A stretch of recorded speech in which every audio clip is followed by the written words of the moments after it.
Now welcome back to this new section, and in this section we talk about C++.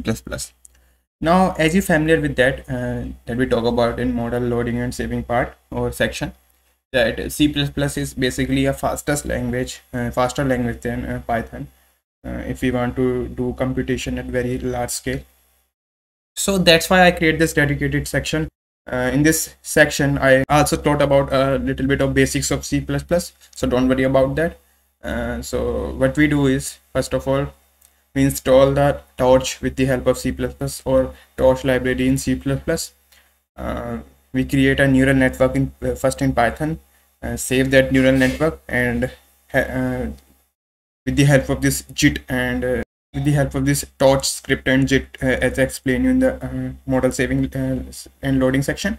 So we first save that particular model, and we load that model in the C++ architecture or C++ code, and we saw that how this interlinkage happen. So we load that model, we do the computation that where we want to do, and also we create a neural network from scratch in C++ for just more demonstrations that how the C++ works with the help of this Pytorch. And in the end of the lectures, I share some of the resources that help you to learn about C++ or Pytorch with the help of C++ if you want to go deeper into the C++ code or C++ section instead of Python. Now if you learn C++, you create a unique point of view as compared to another data scientist. So you know about C++ and Python, two languages simultaneously.